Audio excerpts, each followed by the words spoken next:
My dear countrymen, Namaskar. In Mann Ki Baat, once again, we shall touch upon the successes of the country, the achievements of the countrymen.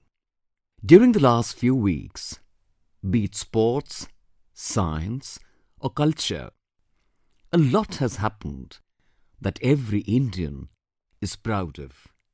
Recently, there was a lot of talk in the country over Shubhanshu Shukla's return from space. As soon as Shubhanshu landed safely on Earth, people jumped with joy, a wave of happiness rippling through every heart. The entire country was filled with pride. I remember when Chandrayaan-3 successfully landed in August 2023, a new ambience was created in the country. A new curiosity also arose among children about science, about space. Little children now say, "We'll also go to space. We'll also land on the moon. We'll become space scientists." Friends, you must have heard the name of the Inspire Manak Abhiyan. This is a campaign to promote innovation among children. In this, 5 children are selected from each school. Each child brings up a new idea. So far, lakhs of children have joined this, and after Chandrayaan-3, their number has doubled. Space startups are also growing rapidly in the country. 5 years ago, there were less than 50 startups.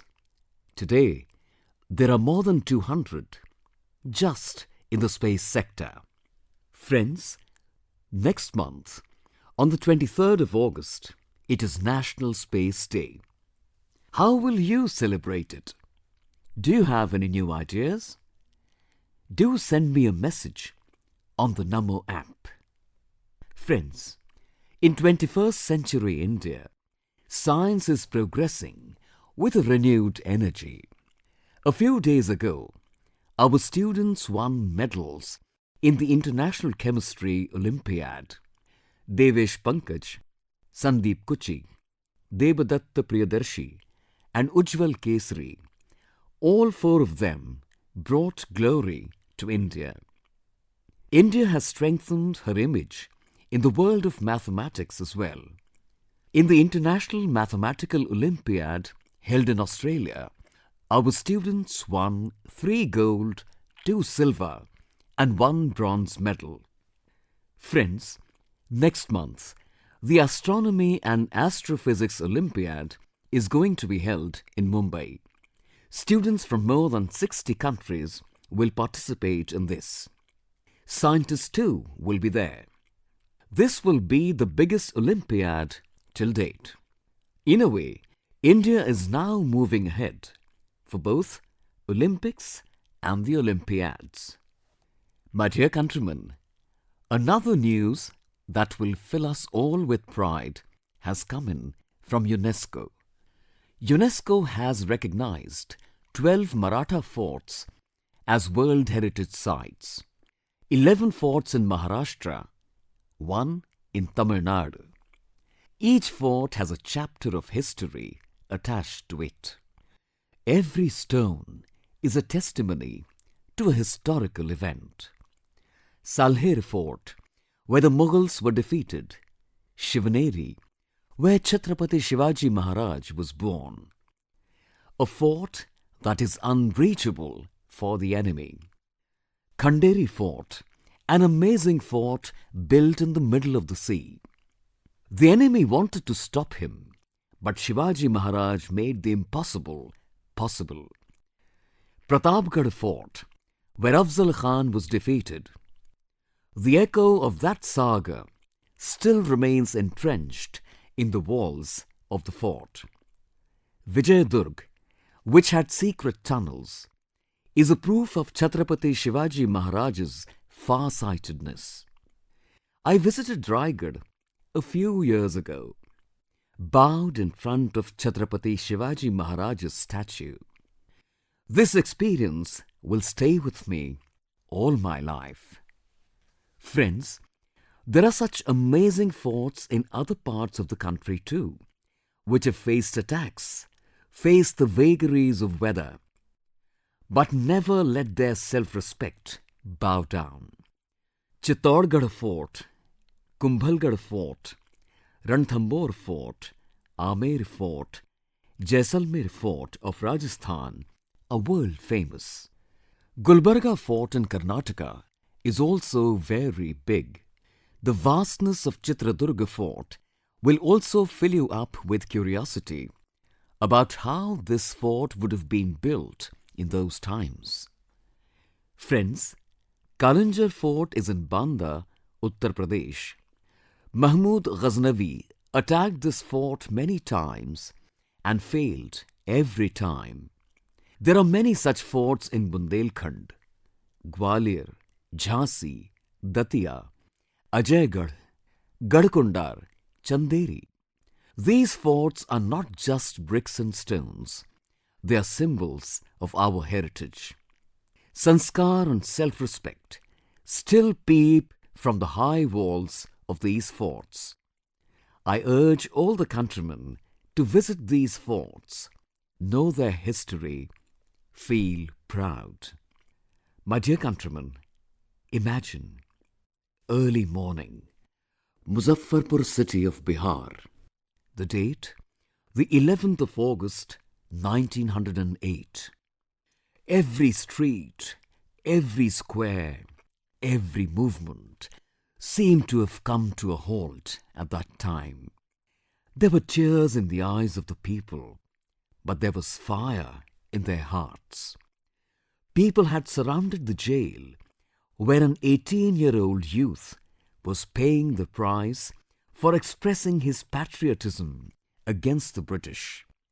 Inside the jail, British officers were preparing to hang a young man. There was no fear on the face of that youth. Rather, it was full of pride. The very pride that those who die for their country feel. That brave, courageous youth was Khudiram Bose. At the age of just 18, he showed such courage that shook the whole country. Even the newspapers reported then. When Khudiram Bose walked towards the gallows, there was a smile on his face. After such countless sacrifices, after centuries of penance, we got independence. The country's die-hard patriots nurtured the freedom movement with their blood. Friends, the month of August is therefore the month of revolution. The 1st of August is the death anniversary of Lokmanya Bal Gangadhar Tilak. During the same month, on the 8th of August, the Quit India movement began under the leadership of Gandhiji. Then comes the 15th of August, our Independence Day. We remember our freedom fighters, get inspired by them. But friends, the pain of partition of the country is also associated with our independence. That is why we observe the 14th of August as Partition Horrors Remembrance Day. My dear countrymen, another revolution started on the 7th of August, 1905. The Swadeshi movement lent a new energy to local products, especially handloom. To commemorate that, the country celebrates National Handloom Day on the 7th of August every year. This year, 7th August marks the completion of 10 years of National Handloom Day. Just like our khadi gave new strength to the freedom movement during the freedom struggle, today when the country is moving towards becoming a developed India, the textile sector is turning out to be the strength of the country. In these 10 years, lakhs of people associated with this sector in different parts of the country have scripted many success stories. Kavita Dhavale of Paithan village in Maharashtra used to work in a small room earlier. There was neither space nor facilities. She received help from the government Now her skill is soaring high. She's earning thrice more. She's selling her own self-made Paithani saris. There is a similar success story in Mayurbhanj, Odisha. Here, more than 650 tribal women have revived the Santali sari. Now these women are earning thousands of rupees every month. They are not just making cloth, but also carving their own identity. The achievement of Naveen Kumar from Nalanda, Bihar is also inspiring. His family has been associated with this work for generations. But the best thing is that his family has now incorporated modernity in this field. Now his children are studying handloom technology. They're working with big brands. This change is not of just one family. It is making many families in the vicinity move forward. Friends, textile is not just a sector of India. It is an example of our cultural diversity. Today, the textile and apparel market is growing very fast. And the most beautiful thing about this development is that women from villages, designers from cities, elderly weavers and our youth who've begun startups are all taking it forward together. Today, more than 3,000 textile startups are active in India. Many startups have lent global height to India's handloom identity. Friends, the path to a developed India in 2047 passes through self-reliance, and the biggest basis of Atmanirbhar Bharat is vocal for local. Buy and sell only those things that are made in India, in which an Indian has shed sweat. This should be our resolve. My dear countrymen, the most beautiful glimpse of India's diversity is found in our folk songs and traditions, and our bhajans and kirtans are a part of this. But have you ever heard that people are made aware about forest fires through kirtans? You may not believe it, but amazing work is happening in Keonjhar district of Odisha. Here, there is a group named Radha Krishna Sankirtan Mandali. Along with devotion, today this group is also chanting the mantra of environmental protection. The inspiration behind this initiative is Pramila Pradhanji. To protect the forest and the environment, she has added new lyrics and new messages to traditional songs. Her troupe went across from village to village. Through songs, people were made to understand how much damage forest fires cause. This example reminds us that our folk traditions are not something of the past. They still have the power to give direction to society. My dear countrymen, our festivals and traditions are a major basis of Indian culture. But there is another aspect of the liveliness of our culture. This aspect is to keep documenting our present and our past. Our real strength is the knowledge that has been preserved in the form of manuscripts for centuries. These manuscripts contain science, medical procedures, music, philosophy, and most importantly, the thought that can make the future of humanity brighter. Friends, it is the responsibility of all of us to preserve such extraordinary knowledge, this heritage. In every era in our country, there have been some people who've made it their sadhana. One such inspiring personality is Mann ji, who is from Tanjavur, Tamil Nadu. He felt that if today's generation does not learn to read Tamil manuscripts, this precious heritage will be lost in the future. For that, he started evening classes where students, working youth, researchers, everyone started coming over to learn.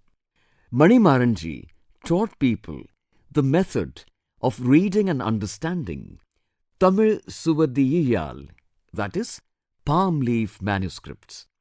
Today, through a number of efforts, many students have become proficient in this art. Some students have even started research on a traditional medicine system based on these manuscripts. Friends, imagine, if such efforts are made across the country, our ancient knowledge will not remain confined within walls. It will become a part of the consciousness of the new generation. Inspired by this very thought, the Government of India has announced a historic initiative in this year's budget, Gyan Bharatam Mission. Under this mission, ancient manuscripts will be digitized. Then, a national digital repository will be created, where students and researchers from all over the world will be able to connect with India's knowledge tradition. I too urge all of you that if you are associated with any such effort or wish to be associated, do contact MyGov or the Ministry of Culture, since these are not just manuscripts. These are those chapters of the soul of India which we have to impart to the coming generations. My dear countrymen, if you are asked how many kinds of birds there are around you, what will you say? Perhaps that I see 5-6 birds every day. Some are familiar, some are unfamiliar. But it is very interesting to know what species of birds live around us. Recently, one such grand effort has been made. The place is Kaziranga National Park of Assam. Though this area is famous for its rhinos, this time the topic of discussion is its grasslands and the birds living in them. For the first time, a grassland bird census has been conducted here. You'll be happy to know that on account of this census, more than 40 species of birds have been identified. These include many rare birds. You must be wondering how so many birds were identified. Technology did wonders in this. The team conducting the census installed sound recording devices. Then those sounds were analyzed on the computer. AI was used. The birds were identified just by their sounds, that too without disturbing them. Imagine, when technology and sensitivity come together, understanding nature becomes so easy and deep. We should promote such efforts so that we can recognize our biodiversity and connect the next generation to it. My dear countrymen, sometimes the most radiant light emerges from where darkness dwells the most. One such example is Gumla district of Jharkhand. There was a time when this area was known for Maoist violence. The villages of Basia block were getting deserted. People lived in the shadow of fear. There was no possibility of employment. Lands were lying vacant, and the youth were migrating. But then, a change began quietly and with a lot of patience.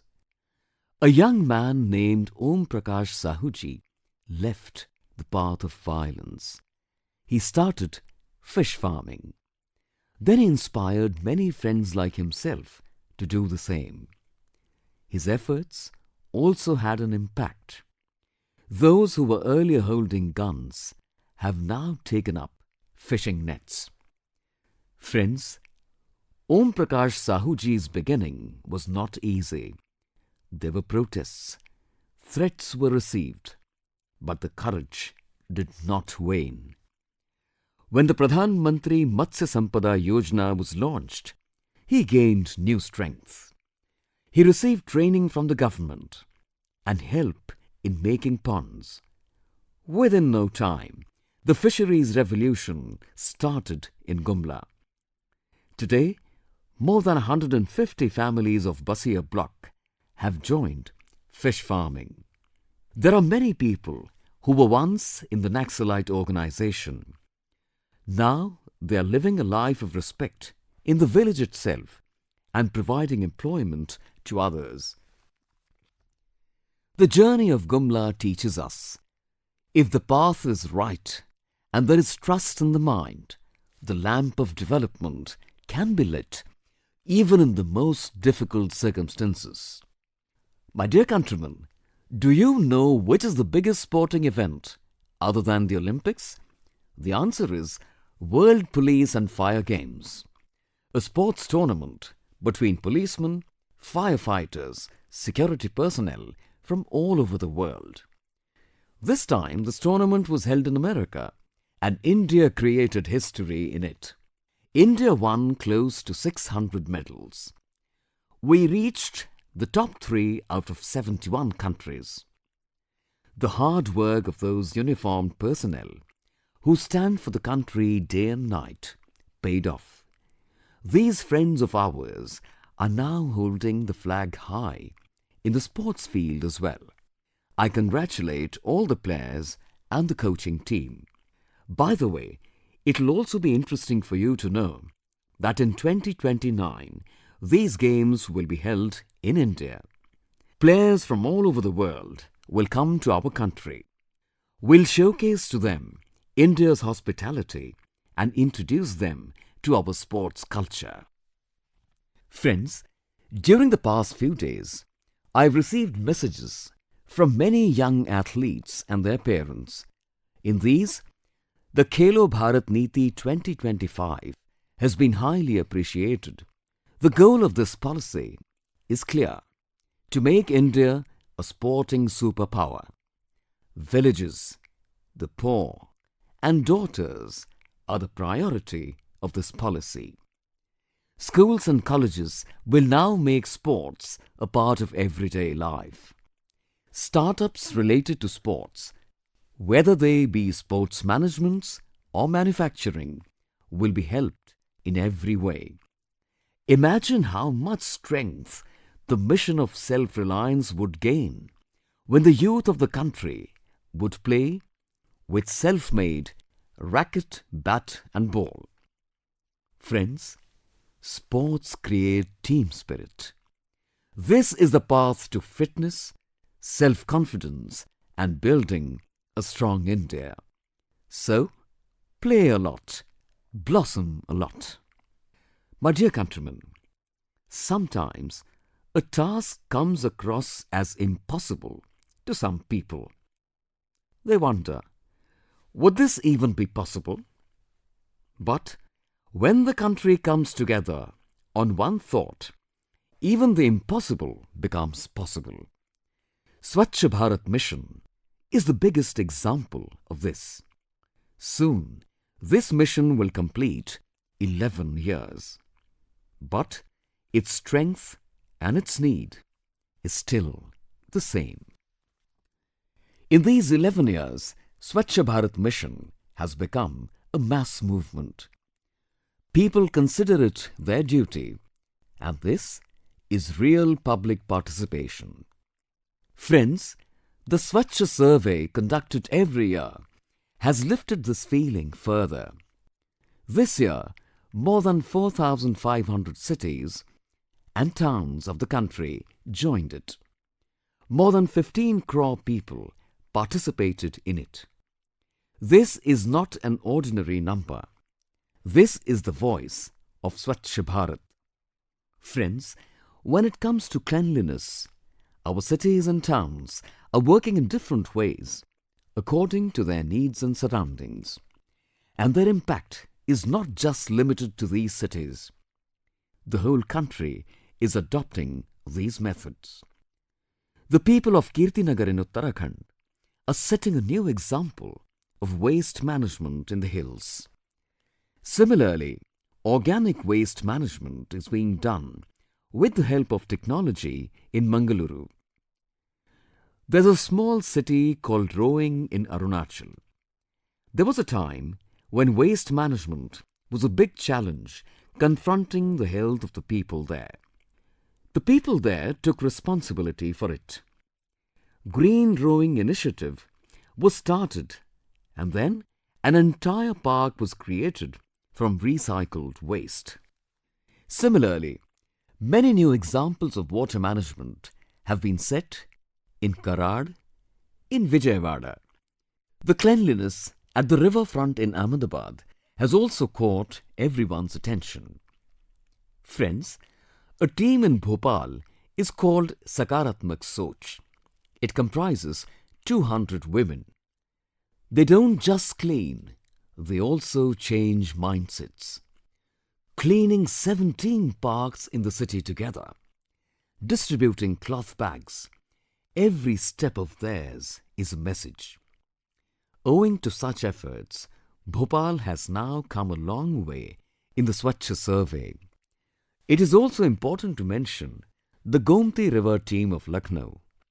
Every Sunday for the last 10 years, tirelessly, without stopping, the members of this team are engaged in the cleanliness work. The example of Bilha in Chhattisgarh is also great. Here, women were imparted training in waste management, and together they changed the face of the city. The example of Panji city in Goa is also inspiring. There, waste is divided into 16 categories, and that is also being led by women. Panji has even received the President's Award. Friends, cleanliness is not a one-time, one-day task. Only when we accord priority to cleanliness every day, every moment of the year, will the country remain clean. Friends, amid the showers of Sawan, the country is once again going to be adorned with the fervour of festivals. Today is Hariyali Teej, then comes Nag Panchami and Raksha Bandhan, then Janmashtami, the celebration of the birth of our naughty little Kanha. All these festivities are connected to our emotions here. They also give us the message of connection and balance with nature. Many best wishes to all of you for these holy festivals. My dear friends, keep sharing your thoughts and experiences. We'll meet again next month with some more new achievements and inspirations of countrymen. Take care of yourselves. Thank you very much.